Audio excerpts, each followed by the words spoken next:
sakhuluma ngezindaba zokufa nokuvuka kwayo inkosi yabonakala imile phakathi kwabo yabingelela ngesisha isibingelelo yathi ukuthula nami ngayilingisa inkosi yami ngithulisa abangcwele bonke kanjalo ngegama lenkosi yethu Jesu haleluya kanjalo bantu bakaNkulunkulu sisehoreni manje kanjalo bazalwane bakaJehova kuze siqhube umsebenzi kaJehova nangu John 11 kanjalo kulika 7 kanjalo bazalwane bakaNkulunkulu kuyilona sofunda ngayo lenkulumo kanjalo iyakhe kanjalo uJohani 11 wathi emva kwalokho wathi kubafundi bakhe asibuye siye eJudiya bathi kuye Rabbi abaJuda asandufuna ukhanda ngamatshe usabuyela khona futhi na uJesu waphendula wathi akukho amahora ayishumi nambili emini uma umuntu ahamba emini akakhubeki ngoba kunokhanya kwalomhlaba kodwa mehamba ebusuku uyakhubeka ngoba kungekho ukhanya kuyena khuluma kanjalo onkosi uJesu bazalwana ngamahora ayishumi nambili ekuyiwona ukukhanya kuthina esikholwayo uma sikhuleka lamahora ayishumi nambili siyoba sihamba ekukhanyeni ngalamagama bazalwane bakaNkulunkulu kanjalo asibambeleleni kuwona lamahora esaphuwa wona abaholi ngoba basifundisa ngokukhuleka namhla kanjena sisakhuleka njengoba kanjalo sisehoreni sifanele sikhuleke njalo phambi kukaJehova kuze uJehova uNkulunkulu abe nathi base bekhona kanjalo ukuthi uMatha uyeza uthi kanjalo enkosi ngabe wawukhona umnawethu Lazaro angeke aze afe uthi Matha ngiyakuba ngimvuse athi ngiyazi ukuthi umvusa mhla uvusa abaleleyo bakho wathi kanjalo inkosi uJesu kanjalo kuyena masemtshele lokho Matha wasuka kanjalo wahamba wayakubiza udadewabo uMaria azomtshela ukuthi nansi inkosi la ikhona ma efika kanjalo ekuzwile lokho uMaria wasuka ngokusheshsha okukhulu waphuthuma la kuleyo ndawo kanjalo inkosi uJesu ekhona ma efika ukuthi nalaba bafuna kumkhanda ngamatshe wayengakasuki emzini kaMatha noMaria bambona uMaria mabakho aya kanjalo ethuneni bathi uyokhala khona ethuneni bamlandela mabefika khona kanjalo la nkosi uJesu akhona bathi kanjalo lona ukwazile avuse abanye pho uhlulwe yini kuba amvuse lona na kuthiwa la mazwi lawo afinyelela enkosini uJesu ma efinyelela kuyena inkosi uJesu kanjalo inhliziyo yakhe yababuhlungu wathi kuMatha asihambeni nongibonisa lapho enimbeke khona kanjalo basuka baya kulonda ndawo leyo mabefika unkosi uJesu kanjalo uthi kanjalo susani itshe emnyango wethuna wathi uMaria nkosi sekundlule insuku ezine asethuneni la ekhona uyanuka wathi inkosi uJesu uMatha angikutshelanga yini ukuthi uma ukholwa ngendodana yomuntu uyobona amandla kaNkulunkulu na susani itshe emnyango wethuna nathi asikholweni ngendodana yomuntu kanjalo sikholwe ngayo inkosi uJesu ukuze sibone amandla akhe ukuthi angakanani asebenza kangakanani amandla yenkosi uJesu kuthiwa kanjalo bazalwane bakaNkulunkulu mabelususile ithuna wakhuleka esingawuzwanga umkhuleko wakhe ukuthi wakhuleka wathini kodwa ekugcineni usho lamazwi ukuthi baba ngisho lamazwi ngenxa yalaba bantu kuze babone ukuthi ungithumile wabe sewuyambiza ngegama wathi Lazaro phumela ngaphandle waphuma uLazaro aboshwe inyawo umzimba wonke kanjalo obe engaziphumeli uLazaro wayedosa izwi lenkosi uJesu kanjalo mase efikile kuyena kanjalo uthi inkosi uJesu mthukululeni azambele yebo bamthukulula wazambela kanjalo uLazaro sisendabeni okhuleka kumbe sisendabeni lamahora ayishumi esaphiwa wona kanjalo kabubanina abaholi bathi asikhuleka amahora ayishumi kuyiwona ayosiphephisa ezintweni eziningi ngoba nayo inkosi uJesu ngalamahora ayishumi eyawakhulekayo alaba bebafuna kumkhanda ngamatshe abazanga basafuna kumkhanda ngamatshe badabuka ezinhlizweni zabo mabembona ekhathazekile ngenxa kaLazaro yebo bazalwane bakaNkulunkulu kanjalo nansi incwadi yemsebenzi wesithathu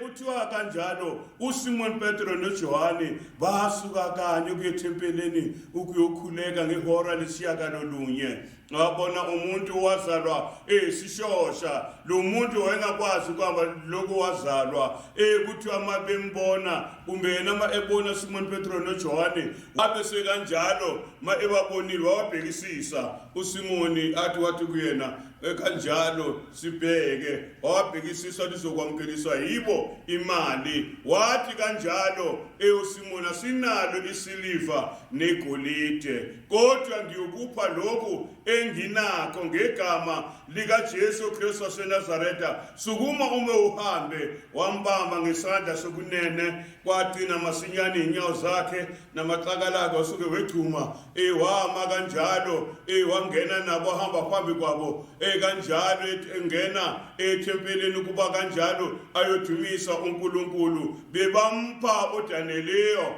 zonke izinsuku kodwa kazange sukume ayodumisa uJehova mzukwana athole izwi igama likaJesu Kristu waseNazaretha wasukuma wahamba wangena ethempeleni wamdumisa uJehova abambona abaJuda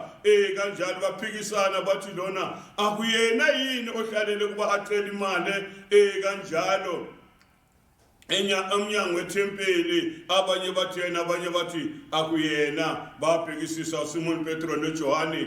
kanjalo uSimon wathi nisibhekelani kangako ngathi lokho kwenzakele kungamandla ethu akuwona amandla ethu kodwa kuloyo enambulalayo ngokumphanyeka emthini amandla akhe lawa hayi bazalana kunjalo wathi bakaNkulunkulu asikhulekeni singayekeli ukukhuleka njengoba uNkosi uJesu wasipha kanjalo umkhuleko njengoba abaholi basipha umkhuleko asikhulekeni njalo phambi kukaJehova njengoba sibhekane kanjalo nengwadla eyaleli bhubhane elikhoyo ezweni lonke bathi bakaNkulunkulu asiguqeli phansi sikhuleke siyonqoba ngedolo masingakhuleki kanjalo ngeke sinqobe kodwa masikhuleka siyonqoba kanjalo uJehova uyovula kanjalo amehlo yabaholi bethu kanjalo emhlabeni babone ikhambi kuyilona elifanele kuba kanjalo elenzani na lisivikele siphiliswe ngalo lelo khambi ngoba uJehova uNkulunkulu uyoba sebavulile yonke into ufanele ukhulume noNkulunkulu ufanele utshele uNkulunkulu wakho ukuze uNkulunkulu wakho avule kuwena ingqondo nenhliziyo namehlo kanjalo ukuba ubone kanjalo lokho ofanele ukwenze hayi bathi bakaNkulunkulu nangiya kanjalo insizwa ezintathu uShadrake kanjalo noMishaka noAbednego laba bantu bebadingisiwe baye kwalinye izwe bayohlala khona kodwa kanjalo mabehlale kuleyo ndawo leyo abayekanga ukukhuleka bakhuleka bamdumisa uJehova lapho bekhona nathi lapho sikhona asiyekanga kumisa uJehova uNkulunkulu la sikhona ngakho ke nathi kanjalo lesikhona emagumbini amane omhlaba umzalwane nomzalwana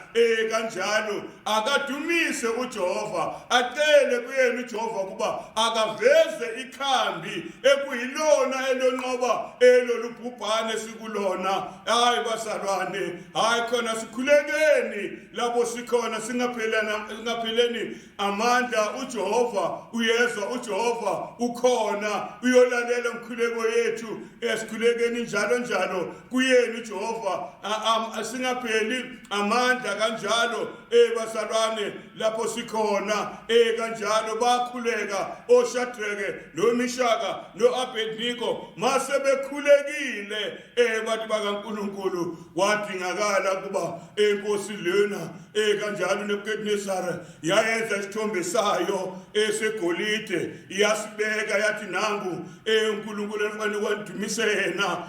kanjalo kodwa uShadrake noMishaka noAbednego bathi hayi ekathina sodumisa uNkulunkulu ophilayo kanjalo ongazanga yenze ngezandla zabantu kodwa uNkulunkulu ophilayo hayi bakanjalo bamdumisa uNkulunkulu wabo wathi inkosi kanjalo uma nizwa into ekhala izinto ezikhalayo amagedle nemtshingo eguqani phansi nikhuleke nonke zakhala ngekhathi zazo mase zikhalile abazanga baguqe esizwa ezintathu azizanga zikhuleke phambi kwalesi sithixo zathemba uJehova kanjalo wazibamba kanjalo unkosi neBukadnezar eshilo wathi Shadrake Meshaki Abednego niyeze ngabomu yini kuba ningakhuleki kulesithixo sami na bathi inkosi siyakwazi inkosi ibile siyakwesaba siyakuhlonipha inkosi kodwa ngeke sikhuleke kulesithixo lesi esenze ngezandla zabantu sikhuleka kuNkulunkulu ophilayo wayathi inkosi lo nkulunkulu wenu ophilayo anganisindisa na kulomlilo wami kanjalo onamandla kangaka khona kuthiwa zathi inkosi noma singasha kuyokwaziwa ukuthi asikhulekanga phambi kwalesithixo esenze ngezandla zabantu hayi inkosi yathukuthela yababopha bonke kanjalo yabaphosa emlilweni mase baphosele emlilweni kwadingakala kuba unkosi uJesu eze phakathi kwabo ma efika unkosi uJesu waqima amandla omlilo babonakala sebekhululekile bezambela kanjalo phakathi komlilo bangadlushwa lutho yasondela inkosi yabheka yathi kanjalo siphosa abantu abangaki kanjalo esithandweni somlilo na bathi hayi siphosa abantu kanjalo abathathu wathi pholo wesino ngathi indodana yomuntu uvela phina kuthiwa kanjalo wababiza kanjalo wathi Shadrake Meshaki Abednego phumelani ngaphandle baphumela ngaphandle mase bephumile kanjalo kwadingakala kwa kanjalo abazungeze abheke abone ukuba yini ebayehlelileyo na kwatholakala ukuthi lutho akukho lutho into ebayenzakalisile abashiswanga umlilo abanuka intitho yomlilo wabavikela nezilwane zabo zonkana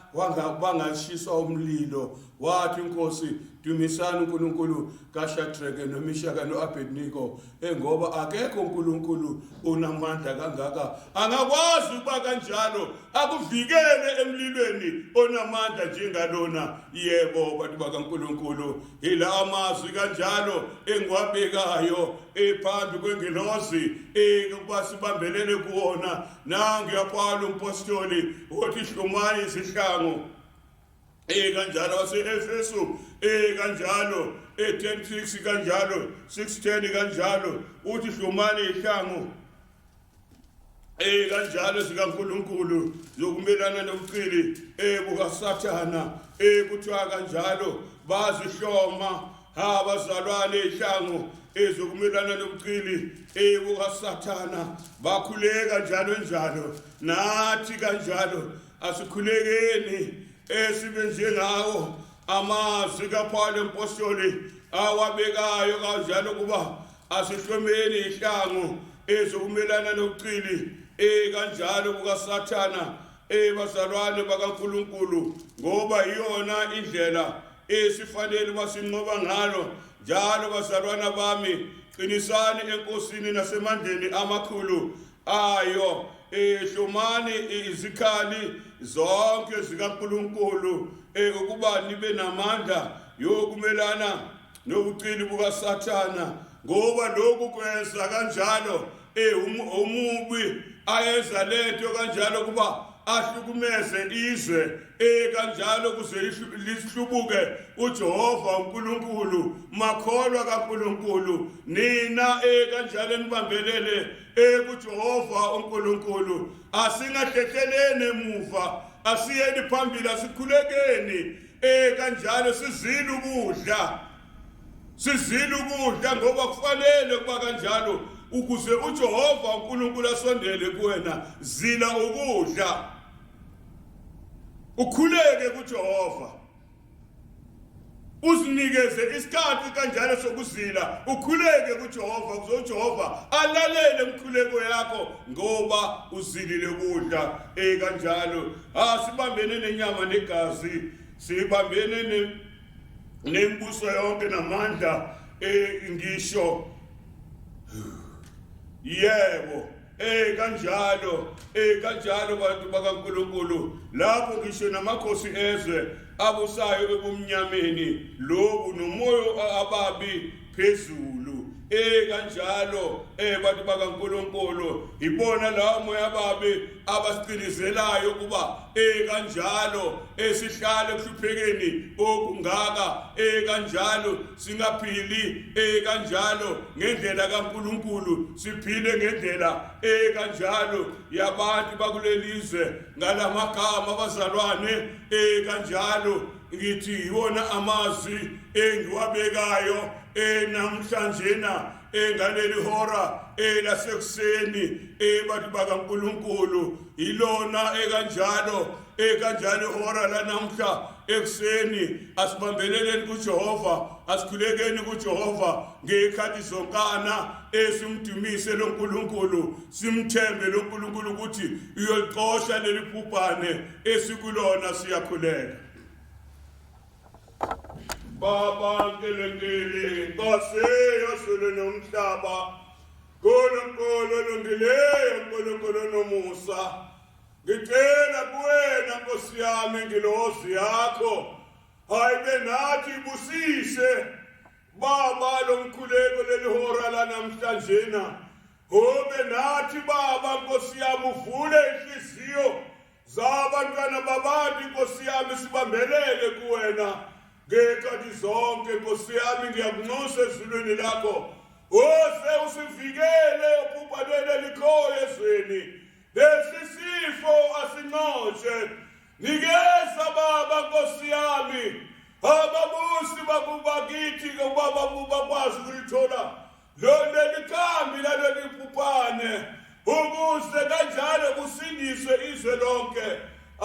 Jehova Nkosi yami umusa wakho uphakade ngiyacela Baba ebusweni bakho ngiyacela Nkulunkulu olungileyo use Baba Nkosi yami usipha amandla usinqobele konke kwalelizwe ababi banabo abantwana bakho labakhona emagumbini amane omhlaba Nkosi wami ezihlahla nezibusiso Baba basinde kuleli bhubhane basinde Baba Nkosi yami kulento eyenzakalayo ezweni ngiyacela Baba ngithembele egameni lenkosi yethu Jesu uze benguna phakade amen. Baba wasezulwini mali hlonishwa igama lakho mbuso wakho mawuzo dandi yakho mayenziwe emhlabeni nasezulwini siphe namuhla thethelela amacala njengoba sibathethelela aba namacala ngasingesekulungweni kodwa sesikokubi ngoba umbuso ngowakho amandla nobukhosi kuze kuphakade. Amen. Yebo bantu bakaNkulunkulu, kanjalo njengoba siphelile ihora, into ekanjalo umgcotshwa ayibekayo nansi, asibambeleleni emthethweni esiphiwa wona ngababusi bethu. Wathi uNkosi uJesu asiwahlonipheni amakhosi. Kumbe uPawulu apostoli wathi asiwahlonipheni amakhosi ethu abusayo emhlabeni. Njengoba siyaleziwe kubekwe isiyalezo sokuba singaphumeli ngaphandle, ungafumaniseki umuntu kaNkulunkulu sewuhamba ngaphandle kanjalo uzambela la uthanda khona. Kanti bona baze bakhulume lokhu ngoba bazi ukuthi mawuphumela ngaphandle kuyoba khona okunye okutholayo okungahambi kahle. Obese kanjalo umuntu kaNkulunkulu ukuthabathe lokaka lapho ukuthabatha khona ubuye nakho ekhayeni. Yazi kahle ukuthi wena owaphumayo, siyayilalela imfundiso phela, wena owaphumayo kanjalo waya lapho wabuya nezinto zakho, uzobulala umndeni wonke wakho, uphinde futhi ubulale nezwe lonke ngenxa yakho ngoba awuzanga ulalele wena lesi sifo sesikuwe. Ngakho-ke asilaleleni amazwi yabaholi, sibambelele kuloko abakusela khona, sibahloniphe. Ngiyabonga. Amen.